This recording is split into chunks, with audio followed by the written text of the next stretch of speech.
Explore new things in aerobatics. What'd you find, Cassie? Always think of the, look at that. The guide that you write for your own aerobatic sequence. It's called a recipe card. Encounter recipe.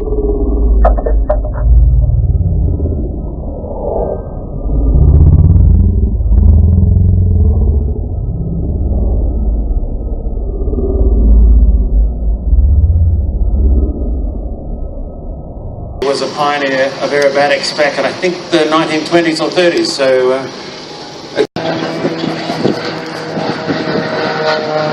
Hello, pass, and hopefully we should see a wing over at the end of this one, and then he'll reposition. Now, the manoeuvre that he's going to do at the end of the reposition is known as a quarter clover.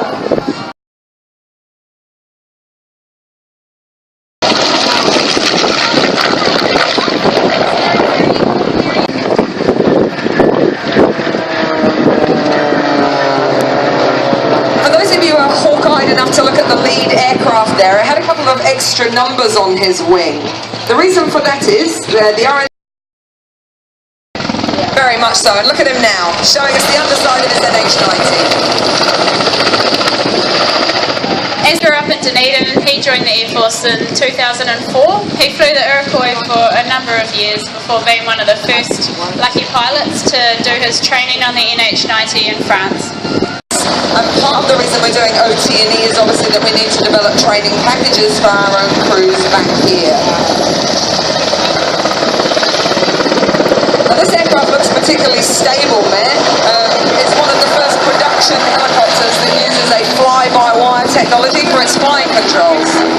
Yeah, so the NH90 is quite advanced in the technology that it uses. It doesn't have any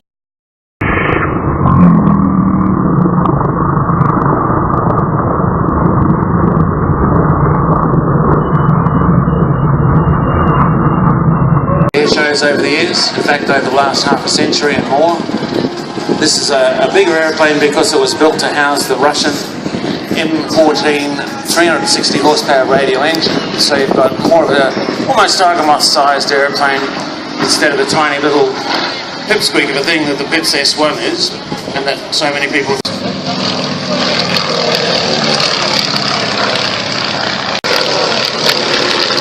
And the Anson here had a steel tube fuselage, so as a consequence, when they left outside for long periods of time, the oxidants would fall apart, the Ansons would end up becoming a steel tube frame. There's still quite a lot of Ansons. And the wings were built in one piece, which are about 60-something feet. And to the left, here comes the Friendship.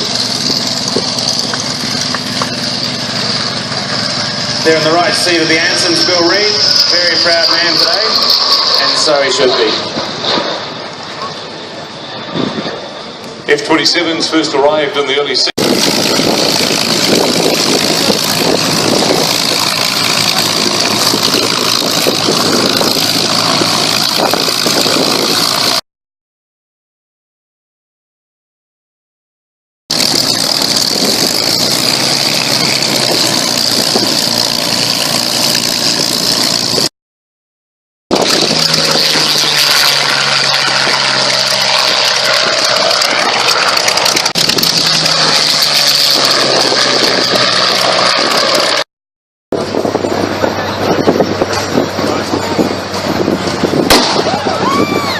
That weapon you see right before you here in front of the Gold Pass stand is a Tiger tank.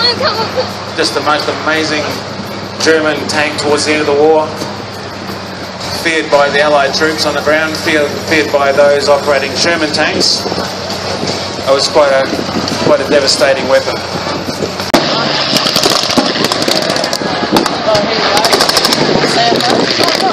That's actually quite impressive, don't you think?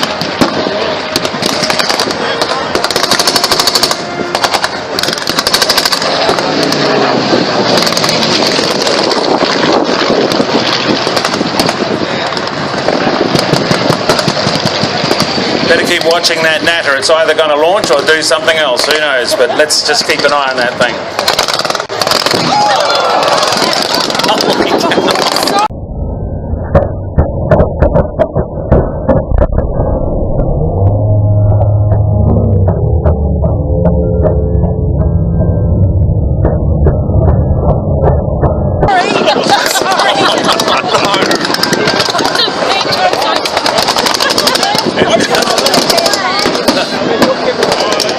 Lord, that just atomised. How much fire did they put in that thing?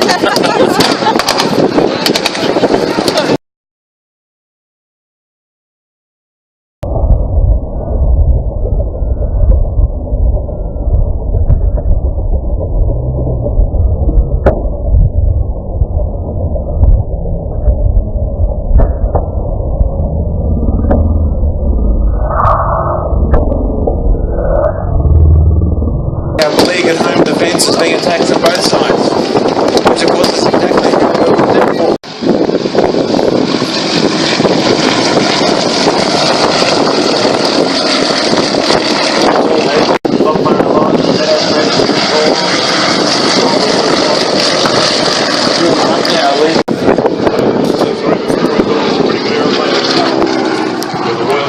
Holly. Supporting his expedition to the south. Holly, what you doing? He's got an iPad. What you doing, Holly? It's an iPad. I don't know.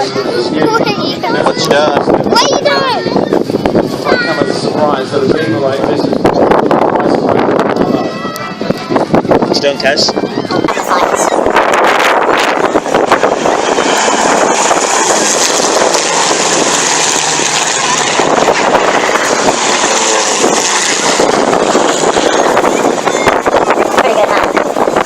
World War II fighters, beautifully restored, beautifully presented, beautifully flown today. Followed in our parade this afternoon by the Red Checkers, the 64 air trainers of the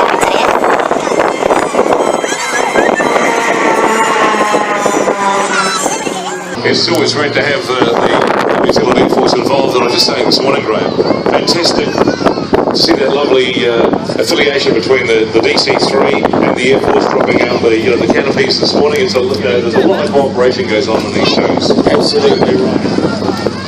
And here's the Anson leading the trainer fight. Beautiful Anson followed by the first group, the Harvards. 7 Harvards. And following them, another Vic of 7, this time the Act 52s. That's 20.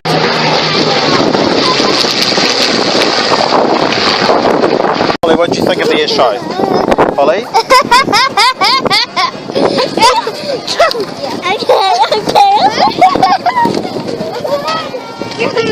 Okay.